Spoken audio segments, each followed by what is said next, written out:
San Buenaventura nació hacia el año 1217 en la pequeña localidad de Bagnoregio, situada en la región de Umbría, en Italia. Su nombre de bautismo era Giovanni Fidanza. Desde temprano estuvo marcado por una salud delicada, situación que causó profunda preocupación en sus padres, especialmente en su madre, María Ritela. El temor de que no sobreviviera a la infancia llevó a su familia a recurrir a la intercesión de San Francisco de Asís, cuya fama de santidad se extendía por Italia.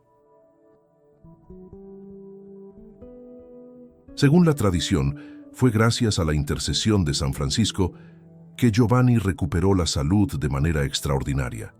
Este hecho significativo se convirtió para él en una señal clara de predestinación y lo inspiró a dedicar su vida enteramente a Dios. Creciendo en un hogar profundamente cristiano, el joven Giovanni mostró desde temprano una inteligencia brillante y un corazón inclinado a la piedad y al estudio. Aun siendo niño, Giovanni recibió de los franciscanos la formación religiosa inicial. Su familia veía con buenos ojos su amistad con los frailes menores, cuya vida sencilla y devota le causaba gran fascinación. Al observar su ejemplo, Giovanni comenzó a alimentar el deseo de seguir el mismo camino, abrazando la pobreza evangélica y el amor a Cristo crucificado. A medida que crecía, su talento intelectual se volvía evidente. Se decidió entonces que debía proseguir sus estudios superiores. Para ello partió a París, que en la época era el mayor centro intelectual de Europa. La Universidad de París reunía maestros renombrados y estudiantes de diversas regiones, convirtiéndose en un ambiente fecundo para el desarrollo de su vocación. En París, Giovanni profundizó sus conocimientos en filosofía y teología. Su interés por las cuestiones espirituales no era mera curiosidad académica, buscaba la verdad como medio para llegar a Dios. Fue en este contexto que ingresó en la Orden de los Frailes Menores, recibiendo el nombre de Buenaventura, que significa buena ventura o buena suerte, en alusión a su curación milagrosa. El ingreso en la orden franciscana marcó un punto de inflexión en la vida de Buenaventura. Unió de modo singular la vida contemplativa y el estudio teológico con la humildad y la sencillez franciscanas. Su ejemplo mostraba que la ciencia no era enemiga de la santidad, sino un instrumento poderoso para glorificar a Dios. Durante su noviciado, Buenaventura se dedicó intensamente a la oración y la meditación. Pasaba largas horas en contemplación, buscando la unión con Cristo pobre y crucificado. Al mismo tiempo, se destacó por su disciplina intelectual, leyendo y comentando las obras de los padres de la Iglesia y de los filósofos cristianos. Su amor por el saber no alimentaba vanidad alguna. Por el contrario, cuanto más aprendía, más reconocía su pequeñez ante la grandeza de Dios. Esa humildad sincera, unida a una inteligencia rara, hacía que sus hermanos lo tuvieran en alta estima. Muchos lo buscaban en procura de consejos espirituales y orientación. Buenaventura se convirtió en discípulo de Alejandro de Ales, uno de los mayores teólogos de su tiempo, quien pronto percibió el valor de su alumno. Con su orientación, Buenaventura consolidó las bases de su pensamiento teológico, que más tarde sería conocido por su carácter profundamente espiritual y místico. En 1253, Buenaventura recibió el título de maestro en teología, equiparándose a los grandes profesores de la Universidad de París. Se convirtió entonces en lector oficial de la Orden de los Frailes Menores y comenzó a enseñar con autoridad reconocida, atrayendo multitudes de estudiantes y religiosos. Su manera de enseñar era diferente a la de muchos de sus contemporáneos. Mientras otros se limitaban a debates puramente especulativos, Buenaventura iluminaba la inteligencia sin olvidar el corazón. Sus clases unían profundidad doctrinal y fervor espiritual, invitando a todos a una experiencia viva de Dios. A lo largo de esos años, compuso diversas obras de gran importancia. Entre ellas destaca el Comentario a las Sentencias, de Pedro Lombardo. una síntesis de la teología cristiana que se convertiría en referencia para generaciones de estudiantes. Su pensamiento se consolidaba como un testimonio luminoso de la armonía entre fe y razón. A pesar de las responsabilidades académicas, Buenaventura no descuidaba la vida de oración. Solía decir que el estudio debía siempre conducir a la contemplación, pues solo el amor a Dios podía dar sentido al conocimiento. Esta convicción traslucía en cada página que escribía. Su prestigio en la universidad no se le subía a la cabeza.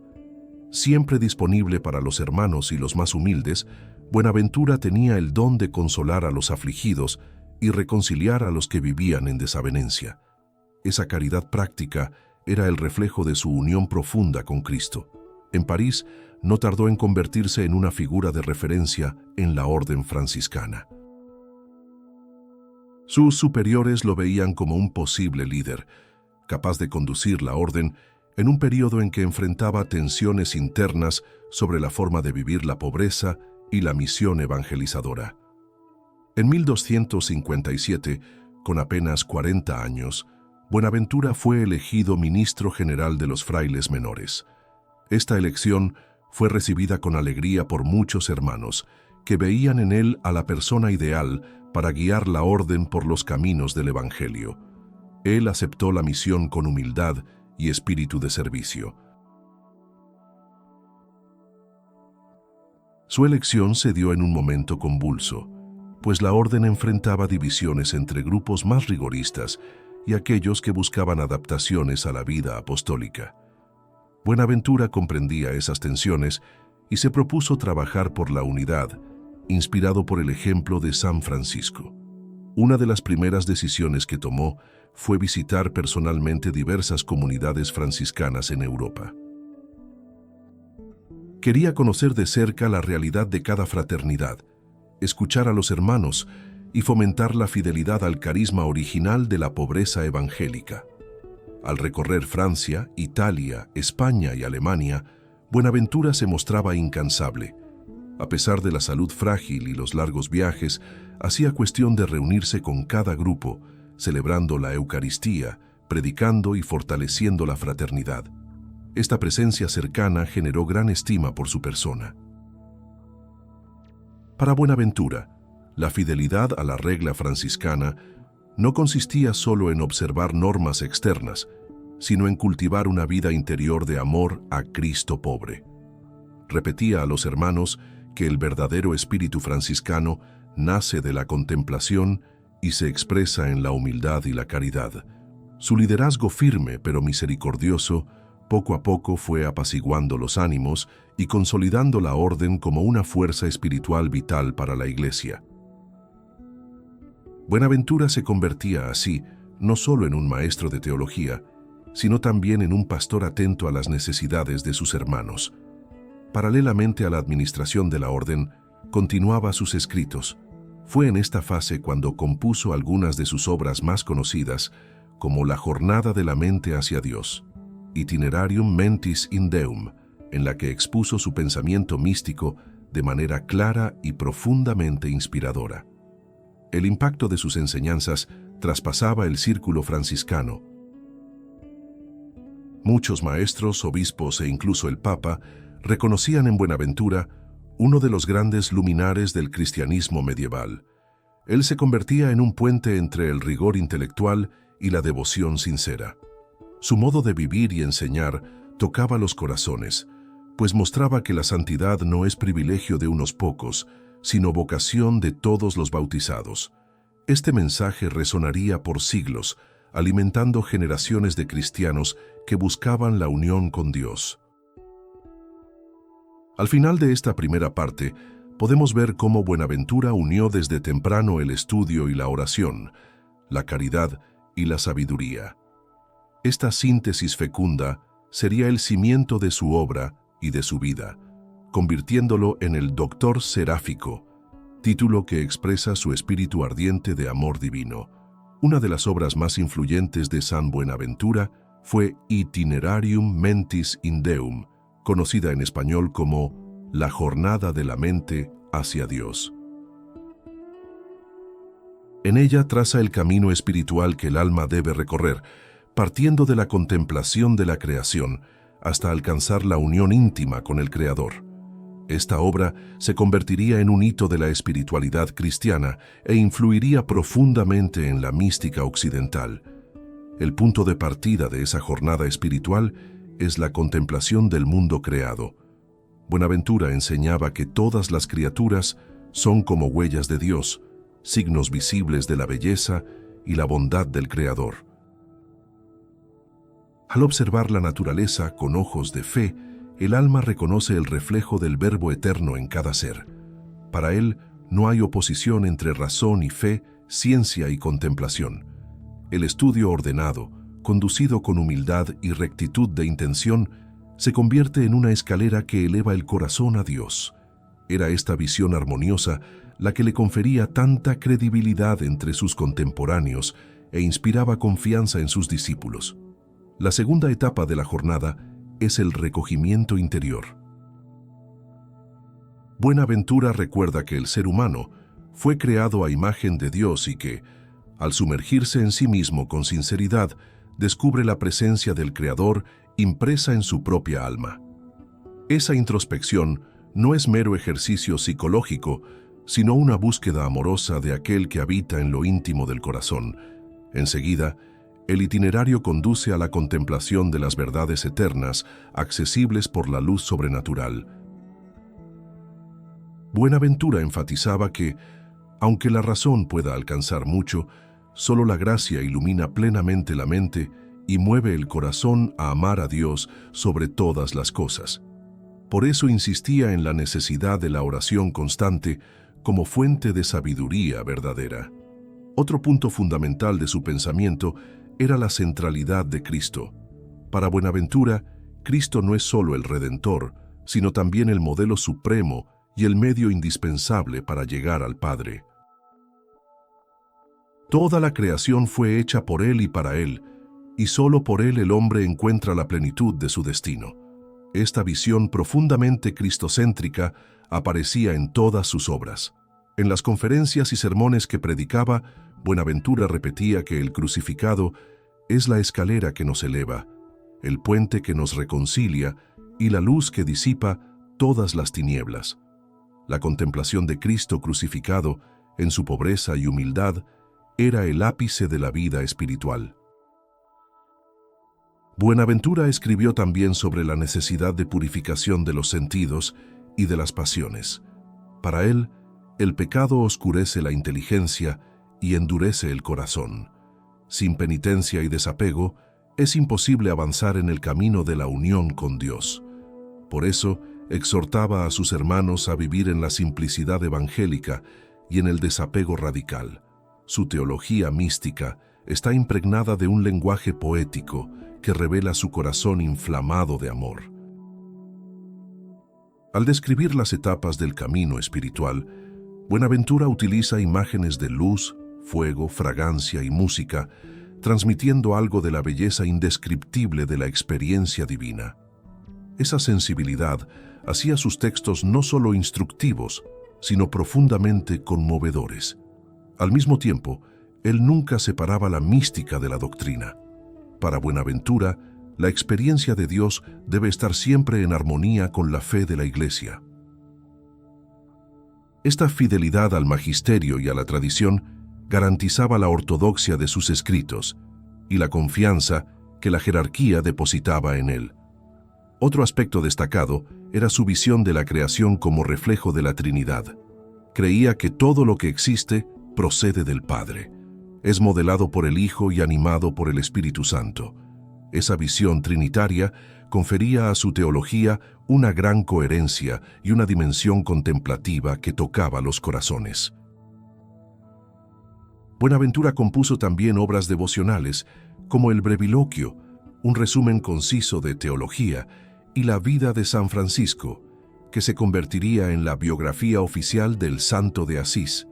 En esta obra, buscó mostrar cómo la vida de Francisco era una predicación viva del Evangelio y un modelo para todos los cristianos. Su biografía de San Francisco expresa profunda admiración y ternura. Buenaventura veía en Francisco un ejemplo perfecto de la unión entre acción y contemplación, pobreza y alegría, humildad y autoridad espiritual. Para él, el carisma franciscano era una renovación evangélica llamada a iluminar toda la Iglesia. En estos escritos, Buenaventura demuestra gran equilibrio. Por un lado, reconoce la necesidad de estructura y disciplina en la orden franciscana. Por otro, mantiene viva la llama del ideal radical de pobreza y simplicidad. Esa capacidad de conciliar opuestos lo convirtió en un mediador respetado en tiempos de tensión. Su amor por la Sagrada Escritura era notorio. En sus clases y sermones citaba con frecuencia los Evangelios y las cartas de San Pablo. Decía que la palabra de Dios era el alimento más sólido del alma y que ninguna ciencia humana podía sustituirla. La humildad era su sello personal. A pesar de su prestigio como teólogo, Buenaventura se consideraba solo un siervo inútil.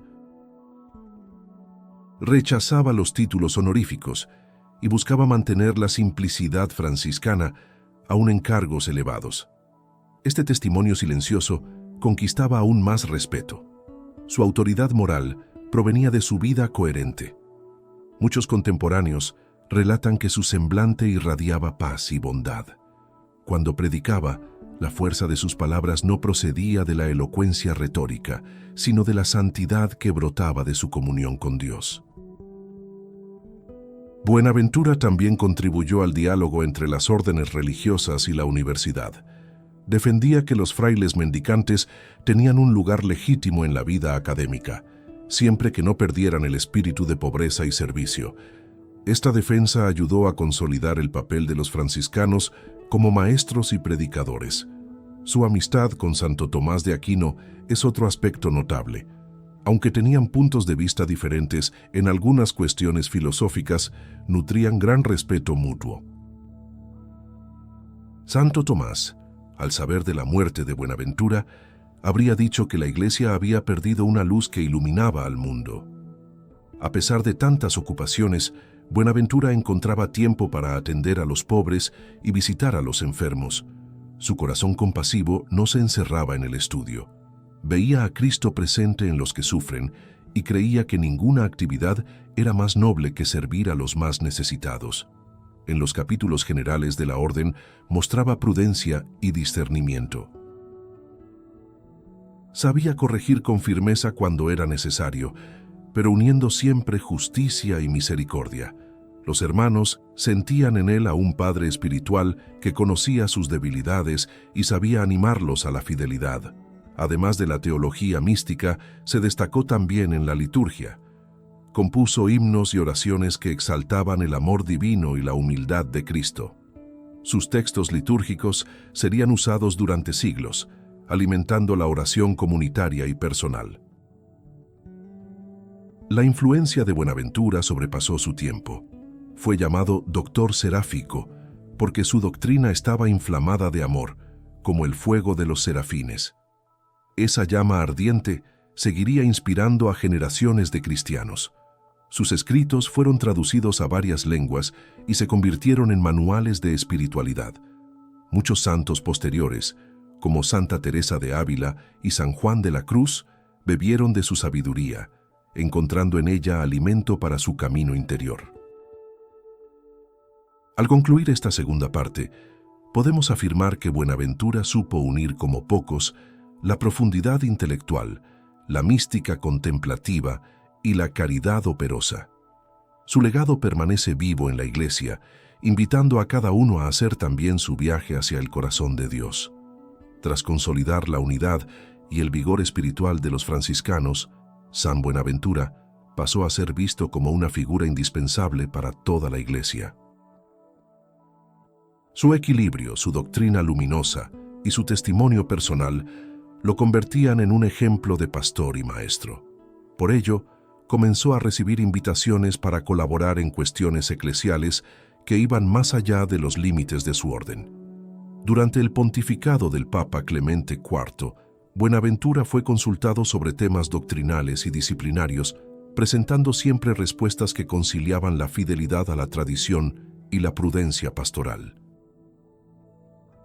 Aún así, mantenía su sencillez franciscana, prefiriendo la vida recogida y la oración silenciosa. Una de las grandes preocupaciones de la Iglesia de aquel tiempo era la relación entre los frailes mendicantes y el clero secular.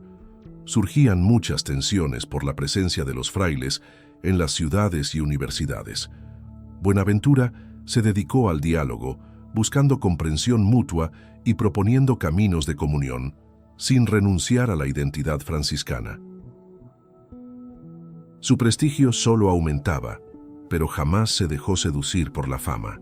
Conservaba el mismo espíritu humilde que había tenido en su juventud.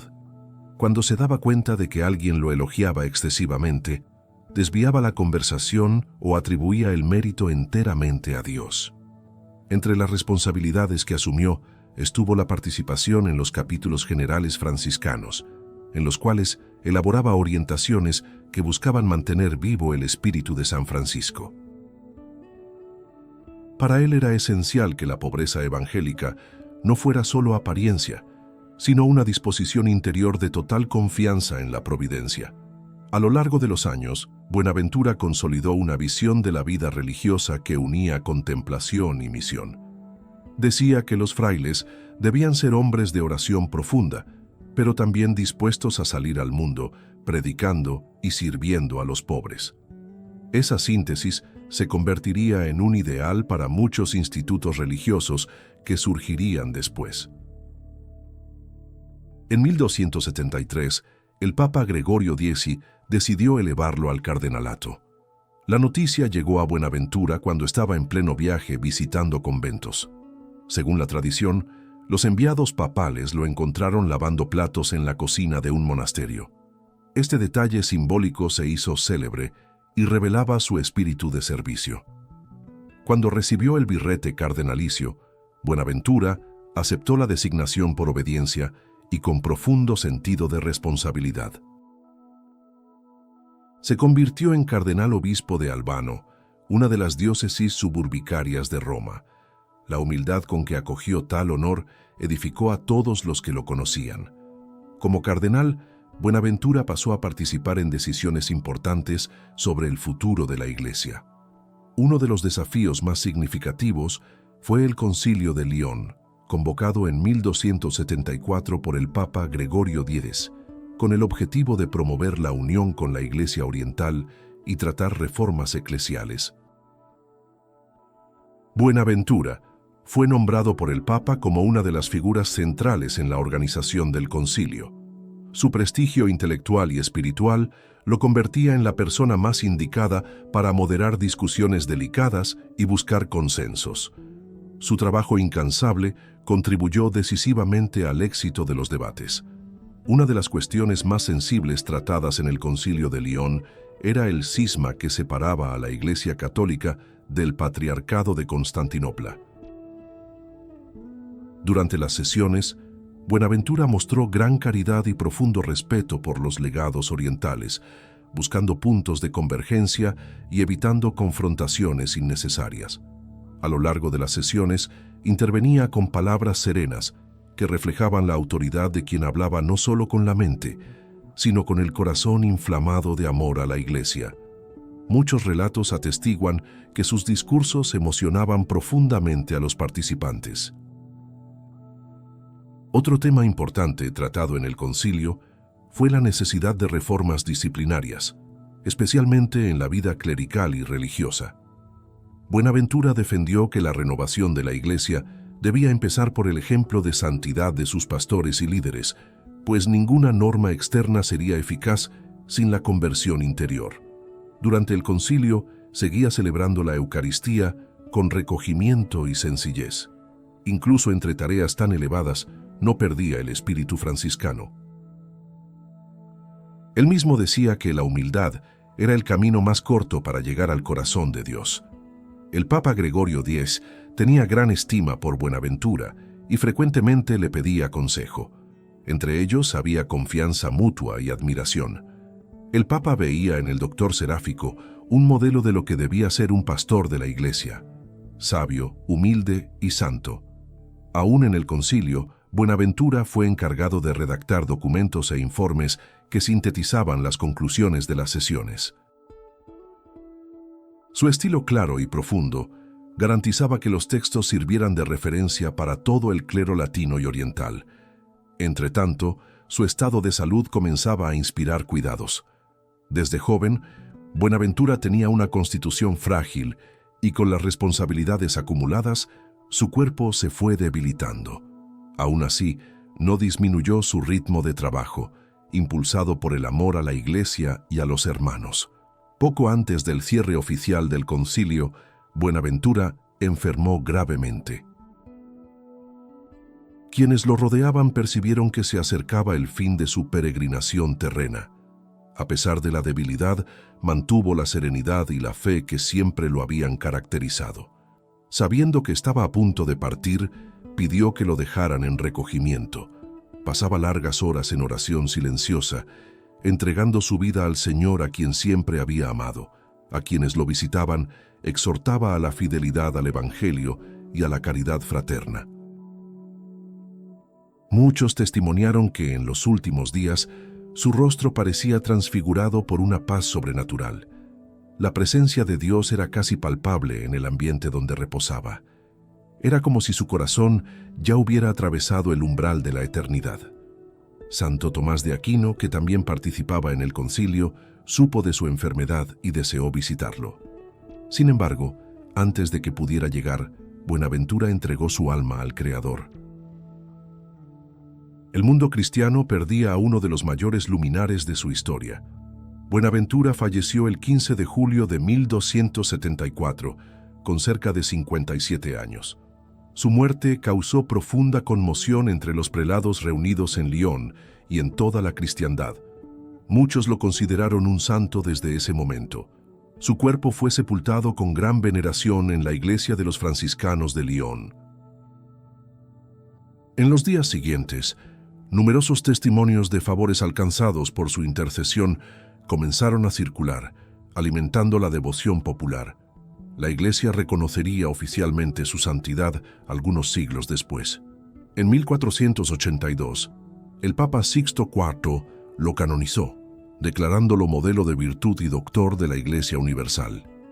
El título de doctor seráfico le fue atribuido por expresar con perfección el fervor ardiente de la espiritualidad franciscana. Al concluir esta tercera parte, contemplamos a San Buenaventura no solo como teólogo eminente, sino como pastor incansable, hombre de oración y servidor humilde. Toda su vida fue un himno al amor de Dios, que se manifestaba en su sabiduría y en su ternura hacia todos. Tras su muerte, el ejemplo luminoso de San Buenaventura se difundió rápidamente por toda la Iglesia. Sus escritos eran copiados y estudiados con gran atención, especialmente por quienes buscaban unir ciencia y espiritualidad.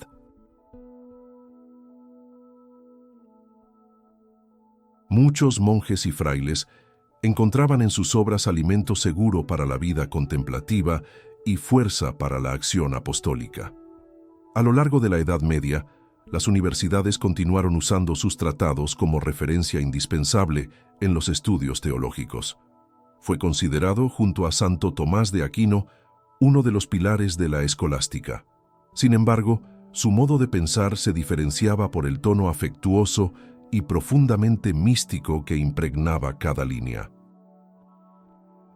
El pensamiento de Buenaventura influyó decisivamente en la teología franciscana. Su énfasis en la primacía del amor sobre el conocimiento puramente especulativo se convertiría en una característica distintiva de la tradición espiritual de los hijos de San Francisco. En esta escuela el corazón y la inteligencia jamás caminan separados. Entre las ideas más fecundas de su legado está la noción de que toda la creación es como un gran libro en el que Dios dejó impresas sus huellas. Esta visión sacramental del mundo ayudó a generaciones de cristianos a cultivar gratitud y respeto por la naturaleza, contemplándola como reflejo de la bondad divina. Además de sus obras mayores, Buenaventura escribió numerosos sermones y tratados menores. Algunos de ellos, como el Soliloquium, Son oraciones apasionadas que revelan el corazón inflamado del santo. Otros textos, más doctrinales, tratan cuestiones como la encarnación, la Eucaristía y la vida de las virtudes. Entre sus legados más conocidos está la Legenda Mayor, la biografía oficial de San Francisco de Asís. Este texto se convirtió en lectura obligatoria en las fraternidades franciscanas y ejerció influencia decisiva en la difusión del ideal franciscano en toda la cristiandad medieval. La influencia de Buenaventura llegó también a los grandes místicos posteriores. Santa Teresa de Ávila y San Juan de la Cruz, por ejemplo, citaban su obra con respeto y admiración. También muchos predicadores populares encontraban en sus escritos una fuente de inspiración para hablar del amor de Dios. En el siglo XVI, durante el Concilio de Trento, sus obras fueron recomendadas como alimento seguro y ortodoxo en tiempos de contestación doctrinal y crisis espiritual. Su teología se mostraba actual y capaz de fortalecer la fe en períodos de dificultad. Cuando el Papa Sixto V le confirió oficialmente el título de doctor de la Iglesia, en 1588, reconoció en él no solo a un maestro de la ciencia sagrada, sino a un modelo de santidad contemplativa. La Iglesia declaraba que sus enseñanzas permanecían válidas y necesarias para todos los tiempos. Con el paso de los siglos, San Buenaventura se convirtió en patrono de teólogos y estudiantes, especialmente de aquellos que se dedican a la teología franciscana. Aún hoy, muchos seminarios y facultades llevan su nombre, testimoniando la perennidad de su influencia. En nuestros tiempos, marcados por un fuerte racionalismo y pragmatismo, el mensaje de San Buenaventura resuena como una invitación a reencontrar el primado del amor. Recuerda que el conocimiento de Dios no es fruto solo de estudio, sino de un corazón purificado por la humildad e inflamado por la caridad. Su visión del mundo como reflejo de Dios inspira también una nueva sensibilidad ecológica. En una época en que la creación sufre tantas agresiones, su mirada contemplativa enseña que respetar la naturaleza es, en última instancia, reconocer la presencia del Creador en todas las cosas.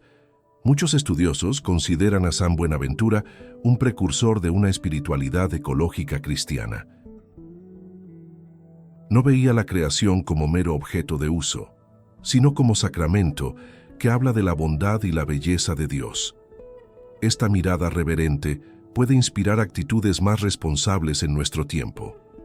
Otro aspecto actual de su legado es su énfasis en la fraternidad. En una sociedad frecuentemente marcada por la competencia y el individualismo, Buenaventura recuerda que solo en el amor mutuo, la Iglesia se convierte en signo vivo de la presencia de Dios en el mundo. Su doctrina ayuda también a superar falsas dicotomías entre oración y acción, contemplación y compromiso. Para él, el verdadero discípulo de Cristo es aquel que une ambos aspectos, un corazón contemplativo que se vuelve operativo y unas manos activas que permanecen unidas en oración.